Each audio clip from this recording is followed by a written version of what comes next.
The world has enough for everyone's need, but not enough for everyone's greed. Hello guys, welcome back to Film Forecast. First of all please subscribe to open చేస్తే ఎవరైనా video కొత్తగా చూసే వాళ్ళు ఉంటే మా ఛానల్ని subscribe చేయడం మాత్రం అస్సలు మర్చిపోద్దు. మీరు కొంచెం సపోర్ట్ ఇస్తే ఇంకా కొత్తగా వీడియోలు చేయడానికి ట్రై చేస్తాను. ఇంకా తుంబాద్ ఈ మూవీ గురించి చెప్పాలంటే చాలామంది నాకు సజెస్ట్ చేశారు ఈ మూవీ చూడమని. చాలా బాగుందని కూడా చెప్పారు. చాలాసార్లు మా ఫ్రెండ్స్ మాట్లాడుకునేటప్పుడు కూడా ఈ టాపిక్ వచ్చేది. ఈ సినిమా చూసి దాని మీద ఒక వీడియో చేయి అని కూడా చెప్పారు. నేను కూడా చాలాసార్లు అనుకున్నాను చూద్దామని, కానీ చూడకపోవడమే మంచిదైంది. ఎందుకంటే ఈ సినిమా నేను ఫోన్లో చూసేసి ఉంటే థియేటర్లో ఆ ఎక్స్పీరియన్స్, ఆ ఫీలింగ్ ఖచ్చితంగా మిస్ అయ్యేవాడిని. మేబీ ఈ సినిమా థియేటర్లో చూడాలని రాసింది అనుకుంటా నాకు. సో ఎలాగో చాలా మందికి ఈ సినిమా గురించి తెలుసు కాబట్టి తెలియని నాలాంటి వాళ్ళకి, ఈ సినిమా చూడాలనుకుంటున్న వాళ్ళకి ఇంట్రెస్ట్ పోకుండా ఈ సినిమాలో స్టోరీ గురించి అర్థమయ్యేలా కొంచెం చెప్తాను. ఫస్ట్ మహాత్మా గాంధీ గారు ఒక కొటేషన్ చెప్పాను కదా, దాని అర్థం ఏంటంటే ఈ ప్రపంచంలో మనిషి అవసరాలకి సరిపడేంత వనరులు ఉన్నాయి కానీ మనిషి అత్యాశకి సరిపడేంత వనరులు లేవు. ఈ సినిమా యొక్క మెయిన్ కోర్ పాయింట్ ఇదే.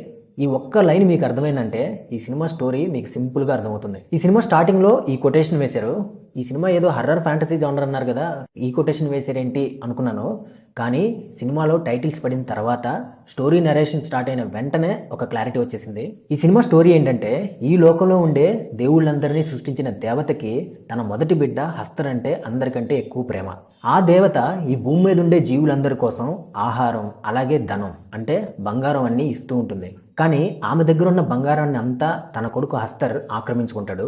ఆ తర్వాత జీవులందరికీ ఇచ్చిన ఆహారాన్ని కూడా ఆక్రమించుకోవాలనుకుంటాడు. కానీ ఈ భూమి మీద ఉన్న దేవుళ్ళందరూ కలిసి అతన్ని ఆపుతారు, అలాగే తనని చంపాలనుకుంటారు. కానీ అప్పుడే ఆ దేవత వాళ్ళని ఆపి వాళ్ళ నుంచి హస్తర్ని కాపాడి ఫ్యూచర్లో హస్తర్ వల్ల ఎలాంటి ప్రమాదం ఈ భూమి మీద రాకూడదని చెప్పి హస్తర్ని తిరిగి మళ్ళీ తన గర్భంలోనే బంధిస్తుంది. ఇది అసలు కథ. ఇప్పుడు ఈ కథకి తుంబాద్కి సంబంధం ఏంటంటే తుంబాద్లో ఉండే పూర్వీకులు హస్తర్కి ఒక గుడి కడతారు.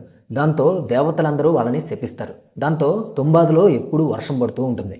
ఈ సినిమాలో మెయిన్ క్యారెక్టర్ వినాయక్ రావు. అతను తుంబాద్లో పుట్టి పెరుగుతాడు. ఒకరోజు అతనికి తన నాయనమ్మ ద్వారా తుంబాద్ కథ, హస్తర్ కథ, హస్తర్ దగ్గర ఉన్న గోల్డ్ కథ అన్నీ తెలుస్తాయి. కానీ కొన్ని కారణాల వల్ల వినాయక్ అతని తల్లి తుంబాద్ వదిలి పూణే వెళ్ళిపోతారు. అక్కడే అతను పెరిగి పెద్దవాడవుతాడు, పెళ్ళవుతుంది, తనకు ఒక సొంత ఫ్యామిలీ కూడా ఉంటుంది. కానీ అదే టైంలో అతను పేదరికంలో మునిగిపోతాడు. దాంతో ఆ పేదరికం నుంచి బయటికి రావాలని గోల్డ్ కోసం మళ్ళీ తిరిగి తుంబాద్లోకి వస్తాడు. తుంబాద్లో అక్కడ ఆ పాత పాడుబడ్డ వాళ్ళ ఇంట్లో వాళ్ళ నాయనమ్మ ఇంకా బతికే ఉంటుంది. ఈ సీన్ మాత్రం మామూలుగా ఉండదు. దీన్ని మీరు థియేటర్లోనే చూడాలి. Mind blowing visuals. అందుకే ఇక్కడ నేను డీటెయిల్స్ ఎక్కువగా చెప్పట్లేదు. కానీ నా క్యూరియాసిటీ కింద ఒక చిన్న విషయం చెప్తాను. అదేంటంటే ఆమె గుండె శరీరం నుంచి వేరయ్యి బయటపడి అలాగే కొట్టుకుంటూ ఉంటుంది. ఈ షాట్ మాత్రం మామూలుగా ఉండదు. థియేటర్లో ఆ విజువల్స్కి, ఆ సౌండ్ ఎఫెక్ట్స్కి మీకు ఒక డిఫరెంట్ ఫీలింగ్ వస్తుంది. సో అక్కడ తన నాయనమ్మ దగ్గర నుంచి హస్తర్ ఇప్పుడు ఎక్కడ ఉన్నాడు, హస్తర్ దగ్గర ఉన్న బంగారం ఎలా సంపాదించుకోవాలి లాంటి టెక్నిక్లన్నీ తెలుసుకుంటాడు. దాంతో వినాయక్ రావు జీవితమే మారిపోతుంది. ఆ ఊరిలో అతన్ని మించిన ధనవంతుడు ఇంకెవ్వరూ ఉండరు. దాంతోపాటు కాలం కూడా మారిపోతుంది.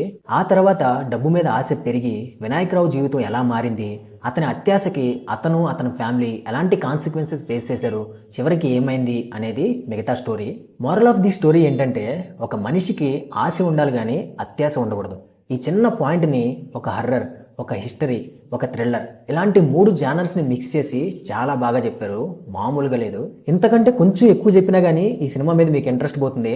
నేను చెప్పేదాన్ని బట్టి మీకు ఈ స్టోరీ లైన్ చాలా సింపుల్గా అనిపించవచ్చు, కానీ దాన్ని ఎగ్జిక్యూట్ చేసిన విధానం, చూపించిన విధానం చాలా బాగుంది. మరీ ముఖ్యంగా దేవత యొక్క గర్భాన్ని చూపిస్తారు. ఆ సెటప్ కానీ, అందులో హస్తర్ ఎలా ఉంటాడు, ఎలా బిహేవ్ చేస్తాడో చూపిస్తారు. లిటరల్లీ మైండ్ బ్లోయింగ్ విజువల్స్ అవి. క్లైమాక్స్ ట్విస్ట్ మాత్రం మామూలుగా ఉండదు. అండ్ ఈ సినిమాకి సెకండ్ పార్ట్ వస్తుంది కాబట్టి ఈలోపు ఈ సినిమాని థియేటర్లో చూసేయండి. థియేటర్లో మాత్రమే ఆ ఎక్స్పీరియన్స్, ఆ ఫీలింగ్ వస్తాయి. హైదరాబాద్లో 19th వరకు షోలు ఉన్నాయి. Don't miss it. సో అది ఫ్రెండ్స్, ఇవాళ మన ఫిలిం ఫోర్కాస్ట్లో తుంబాద్ సినిమా గురించి 16th షో. ఈ వీడియో మీకు నచ్చితే ఒక లైక్ కొట్టండి. మీ అభిప్రాయాలు ఏంటో కామెంట్స్లో చెప్పండి. సబ్స్క్రైబ్ చేయని వాళ్ళు ఎవరైనా ఉంటే ప్లీజ్ మా ఛానల్ని సబ్స్క్రైబ్ చేయండి. నెక్స్ట్ షోలో ఇంకో మంచి మూవీతో వచ్చేస్తాను. Until then take care, see you all later, bye.